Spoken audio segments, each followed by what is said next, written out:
We are going to go ahead and start with the second topic. So if you are just joining us, I am Deb with Top Weddings, and this is Patty. Oh, hang on, can't get the thing up there. Yeah, okay, sorry. I am Deb with Top Weddings. I'm going to start that over because I obviously can't concentrate on what I'm doing and talk at the same time. So I'm Deb with Top Weddings. This is Patty with Simply Delicious. And we are joining you live, of course, on Facebook and in our 417 Engaged Couples group. So if you are not a part of that group, make sure that you join. Anyone who's engaged in the 417 area can join that group. I think I forgot to say that earlier. And so we already covered one topic. So now we are going to cover topic number 2. So topic number 2 with Patty with Simply Delicious is what you need to know about wedding catering. So let's go ahead. Okay. All right. So, you had asked me to kind of list a couple things of what I felt about, needing to know about wedding catering, what was most important. One of the first questions I ask my bride and groom is, timeline. What time is ceremony? Will they see each other before for first glance or not? Because that adds, if they don't, that adds an hour afterwards for cocktail hour. Mm-hmm. And then depending on what time they would be announced in plays a factor on what I would recommend for food. So for example, if I have a bride that's getting married at 2 and then we're just doing like light apps and cake, and then they're going on, like their guest would essentially go on to dinner at say 5 or 6, not with us, but go on, then that's one price point, right? So that's how you can help, recommend budget for a bride that might have 300, 350, 400 people, but is really tight on the dollars to spend. So I'll usually recommend, okay, then I think you should do an earlier reception, give them some sort of like hospitality, whether it be, right now, or I was recommending like those grazing boards or the charcuterie boards that you saw earlier in the photos. And then let them have cake, obviously, and then they go on. They come, they celebrate with you, but that would help you keep your cost down per person because you're not having to serve them a meal. Okay, so that's why I think first and foremost, timeline is important for budget. And then timeline is important so let's say the bride's getting married, doing the ceremony at 4 o'clock, 4 to 4:30, they do ceremony, 4:30 to 5:30, they do cocktail hour. So then we have to think about what are we going to serve them? Now they started drinking and they need something, right? Because they probably haven't eaten since lunch. If they had lunch, they might've been traveling, what have you. And so, then, from the 4:30 to 5:30, there's an appetizer or a past app or something. And then 5:30, typically the bride and groom would get announced in and then dinner service would start. So then it's what type of dinner service. And, sometimes a bride, as you know, as a photographer, they'll walk in first and do a first dance, or they'll walk in and they'll do cake first, or, and all of those things, maybe sometimes it's even toast. So those things play a factor because then the food is holding, right? So the catering food is holding because we want to get in and get tucked in before your guests so that we're not rolling in hot boxes and chafers and things such as that. So to me, when I sit down with the bride and groom, is identifying the venue, figuring out, timeline to me is first and foremost, because I think they think to themselves, why does she care? And then once I walk through it with them, they get an idea, they start to understand how it's going to play a factor in their evening or their afternoon and in their budget. So I help them, so that's why I think timeline is very important. One of the things I was telling brides and grooms too is almost work backwards. So some of your venues, you have to be finished, say by 10 p.m. So if you don't want to leave until 10 o'clock, but you want like 3 hours of dance time, so that's 7 o'clock. You need a half hour for cake cutting and toast, that's 6:30, and an hour for dinner service, that's 5:30. You might want cocktail hour, that gets you to 4:30. So ceremony would be at 4. So it's kind of a weird way to look at it, but if you kind of think about what time you see yourself leaving, then it allows you all the time that you want, and you never feel rushed through the evening if you actually think about it backwards. So it's another way, but I always tell too my brides, I tell them the DJ and the photographer drive your timeline. A caterer is there to jump in, like fill in, and give you the best advice they can. But the photographer is going to know lighting. They're going to be the ones, that know when sunset or dusk or any of those things that you're looking for are. I'm not going to know that. So one of the things I recommend too is if so the venues anymore are so beautiful and there's so many shots to get on site where the ceremony takes place, I will recommend to them, go ahead then, get announced in. Then once you get announced in, we start dinner service. People don't even really realize you're not in the room with us. The photographer can take you back for any additional photos. And then boom, then we can keep the guests happy. They're under control. They're eating, they're drinking, they're having a great time. And then we get you in for dancing and all that kind of good stuff. So lots of different aspects of why the timeline is important, but I think all those points are very significant. Yes, absolutely. Because that does, you as the couple that, if you've just gotten married, you probably haven't ate all day as well. So you want to make sure that you're factoring, just like Patty said, that you're factoring in, getting in, being able to eat. And if you go back out for photos, that's up to you and your photographer. But yeah, you'll want, this is a meal. Know that whenever you choose your caterer, this is a meal that you're going to want to eat. Like you haven't usually, because of nerves and everything else, you haven't ate all day. Right. Maybe you've munched a little bit, but this meal is going to be really important to you for sure. So, and that timeline, it's so true, because if you're doing appetizers or, it all plays into it. So yeah, I love that. Okay.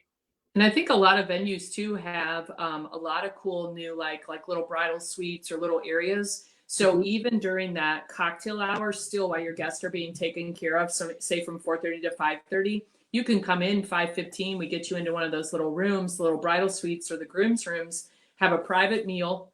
Then you join everybody, and now you can socialize, go table to table, release, do whatever, release by table if you want to the buffet, whatever you want to do. But there's so many different things I feel like a caterer can help you with your timeline, that, rely on that professionalism and that experience to help you put together something that's realistic and not rushed, and you really get to enjoy the evening. Yeah, absolutely. Love that. Mm-hmm. Okay. Next, all budgets are different. Yeah, this is a great point. So again, I was using the timeline, for example, for a bride that has lots of guests, but very small amount of dollars per person that they can spend. Using your timeline is a great way. And then, you've got the other end of it, where a bride wants it plated and served, whether it's 300 people or not, and they have the budget to do china, glassware, silverware, all the high end, filet mignon, prime rib, or maybe 2 proteins, etc. But one of the experiences I've had is through my years of catering is I had a young bride come in one day, no parents, no groom with her, and she's very, very sweet. And I usually will say, what do you think you want to spend per person? So I have some idea, prime rib versus burgers. I always say, I can't do prime rib on a burger budget, and there's different ways to do things that I think work. And she said to me, "Oh, I don't know. I'm thinking like, I read a magazine, and the magazine, or maybe she was online somewhere, and they had said that the average per person was some like $70 or some really high number." And I told her immediately, like, hey, don't go by the national numbers. No one in this area. I mean, there are ways to get to $70, $75 per person. Absolutely. But what she was asking me for was like chicken and brisket, and what she didn't understand is those numbers were taken from like East Coast and West Coast, and then given an average, and we're Midwest, and there really shouldn't be something that expensive for what she was asking. So I had advised her to not throw those numbers out, to realize maybe what you're looking for is more like $25 per person here with all the services and everything included versus the $75. And I think she was grateful. I told her, don't go and tell everybody that number because, I don't want you to be taken advantage of. She was, like I said, very young, very sweet, didn't have any support with her of anybody kind of giving her any experience or information. And I felt like somebody could easily take advantage of her. And so always, do your shopping, shop around. I highly recommend that. You'll find who's the right person for you. So as far as local, you're going to see a lot of pricing, but I think we're all kind of within some, parameters of each other, some guidance. I don't think anybody's way higher or way lower, for example, than somebody else. But really, you can use your timeline to create that budget and help. China versus disposable plays a factor on budget. How you want it served, it also plays a factor because you have to have a plating team, for example, in the back, plus all the serving staff on the floor. So that would increase your cost if you decide to go plated. But really, my biggest thing is due diligence, shop around, taste the food. Don't skimp here. It's something I really recommend. But you also don't have to spend a ton of money either. There are a lot of creative ways. If you've got somebody who's been doing this and is professional and creative, they can help you come up with some really neat ways to serve your food that will help stretch your dollars and make you really, not go over budget, because that's a big one.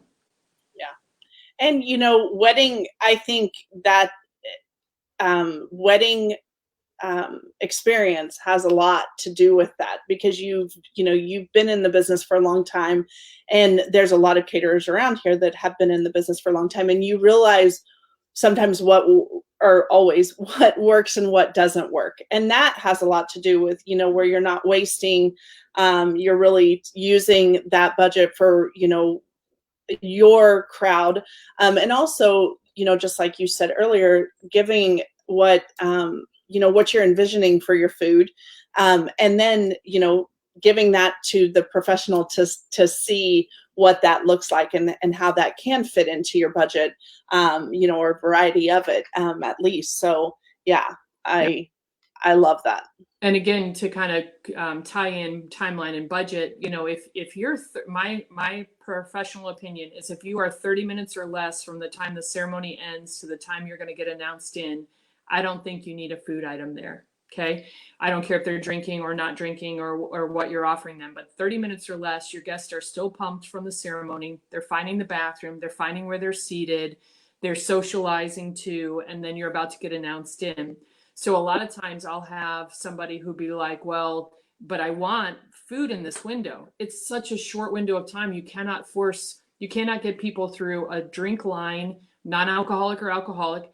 You can't get them through an app that quickly. So I always tell people, I want to sell you on everything I can. It's my job, but I think you're going to waste money here. Right.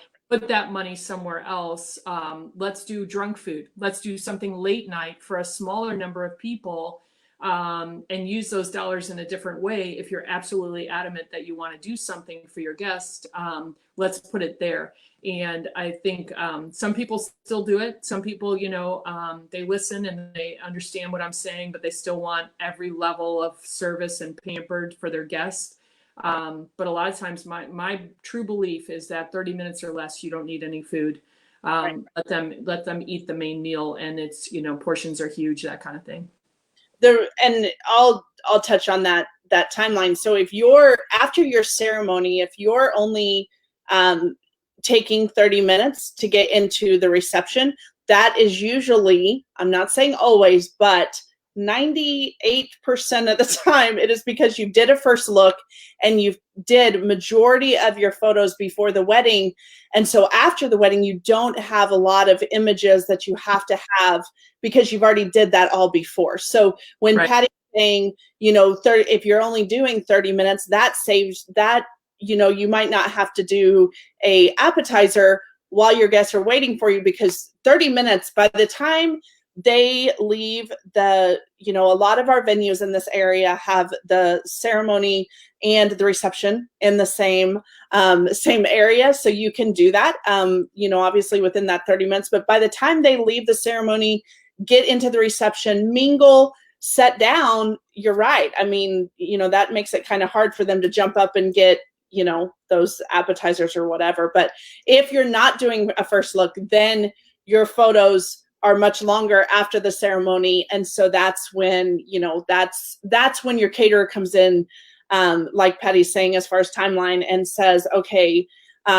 this is, you know, you are going to need something, because people do, they get hungry. And just like Patty said, if you're serving alcohol, more than likely you want something. Yeah, got to have something to absorb the alcohol. Everybody laughs at me when I say it, but it ends up being a much better night if they've started to eat something. Yeah, absolutely. Okay. All right. Yeah. So I think as, you know, again, I'm a big advocate of shopping. I'm not the only caterer in this area. And I think as you do it, you almost need to like create like a little spreadsheet that says, what am I getting? So, you know, they might hear a dollar figure per person and be like, oh, I can't afford that. But then when they start a la carting it with somebody else, their bottom line will end up being more, and maybe even with less services. So I feel like services that are included are very important. You know, in this picture, again, this is an older picture, but we're gloved, you know, serving your guests. I think standing behind a buffet or food stations and serving your guest helps control your quantities going out as well. So instead of the first 100 taking 2 proteins each, and then for 200 all your food is gone, you know, we can kind of help control portions. When you do the tasting, you get an idea of what every guest would have, so you have a comfort level that even though they're choosing 1 protein, it's plenty. And so we include all the staff, tea and water, disposable or china, depending on what you're looking for. And we do the cake cutting, and then we bus and clear, serve the buffets, etc. Again, with us, I want to be a full service caterer. I don't want to drop off in foil pans or disposable chafers. I think again, with all of the new guidelines that we'll start having here soon, you know, people want to have a level of certainty that the food has been prepared properly, stored properly, put out and maintained properly. And again, it will allow the family to enjoy the event. But you know, I even ask, even if we don't make the cake, because we do wedding cakes, I will include the plates and forks for cake cutting, so that we're not somewhere, I don't know, 45 minutes away, and mom looks at me and said, oh, I thought you were bringing the cake plates, you know. So we go through all of the details down to salt and pepper. There are venues that provide tablecloths, but then they don't provide napkins, and that's sometimes like something that will fall through the cracks for a bride. So I always say, do you need a disposable napkin? Do you have a linen napkin? Like, I have certain questions that I ask based on the venue in which it's being held, or even at their own private home, trash cans, all kinds of things.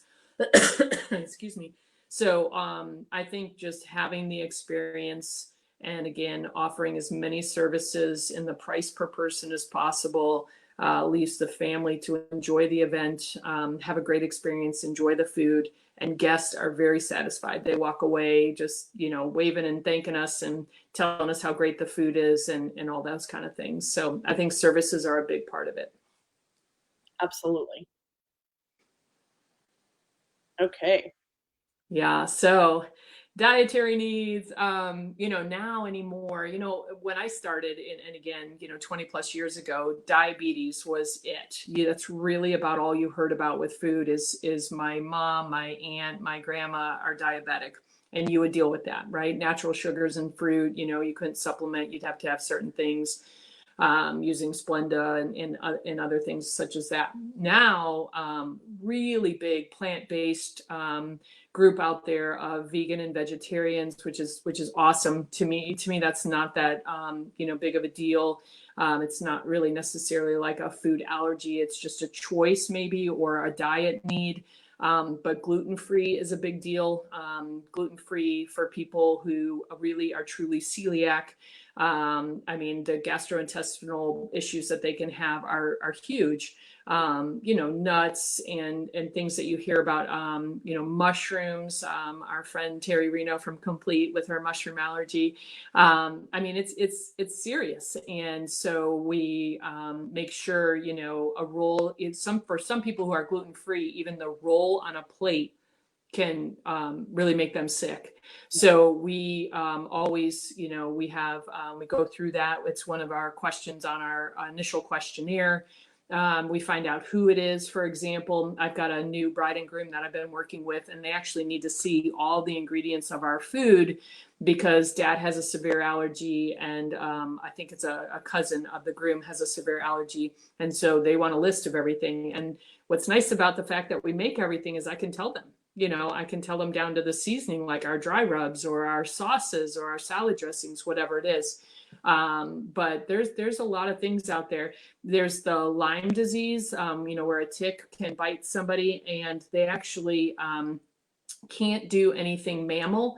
So any hoofed animal they can't eat. So I have to be, you know, I've got, you know, mothers of the bride, for example, who have been bit.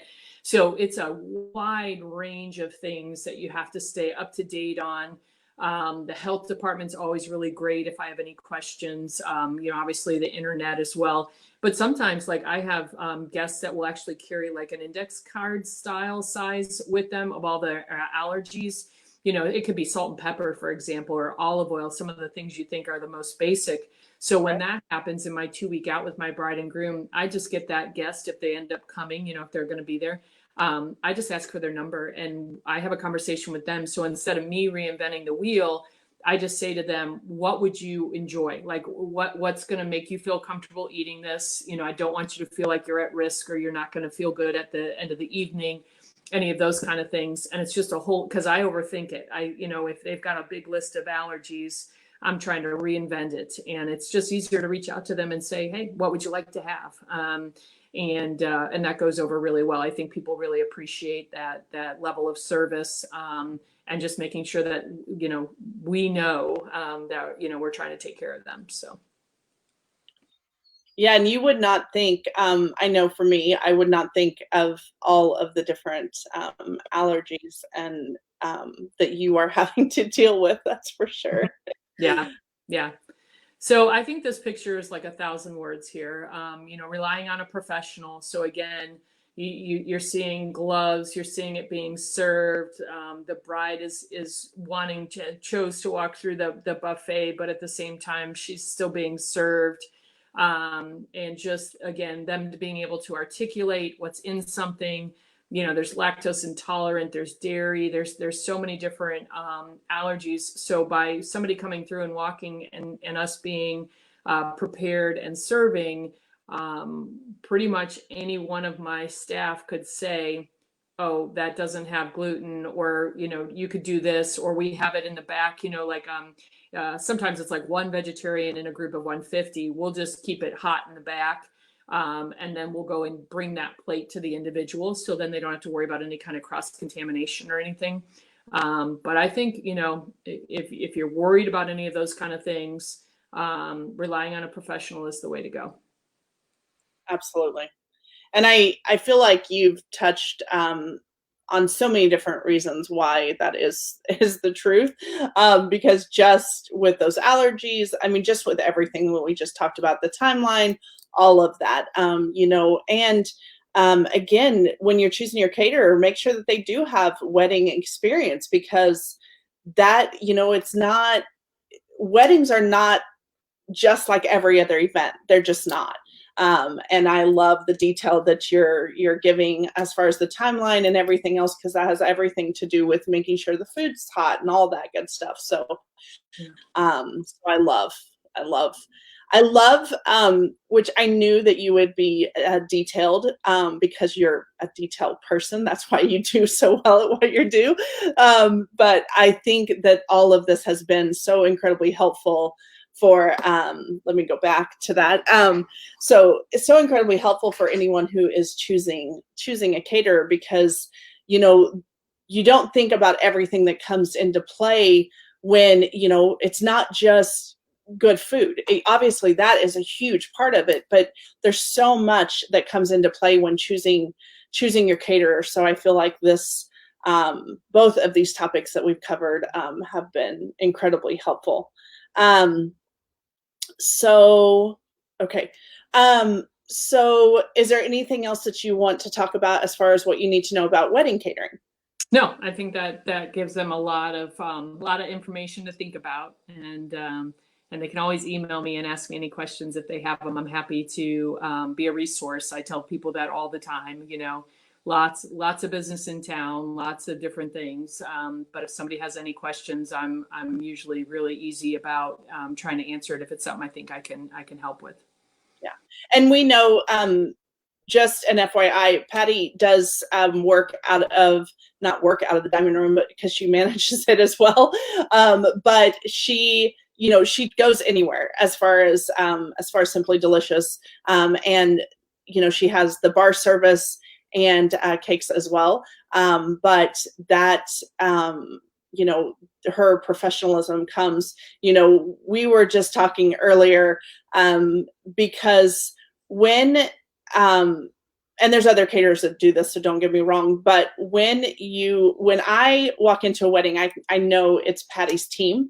And the one thing about Patty that I've always loved is she leads by example. Just like I said, I can't tell you how many times I've been able to capture her cutting a cake, because she's the one who's overcutting the cake. She could have her staff do it. She could have anyone else, but honestly, this woman just leads by example, and you see that in all of her team as well. So, well, thank you for that. But they're amazing. They're easy to lead because they've been with me a long time. Blythe was a bride of mine. Adam, our bar manager, was a groom of mine. Matt in the kitchen was a groom of mine. I mean, I'm so incredibly blessed by the quality of people that work for me and with me, have my back, and really their bottom line is they want it to be the best event too, and they really represent our brand well, in my opinion. Yeah, absolutely, they really, really do. Okay, so let's go ahead and start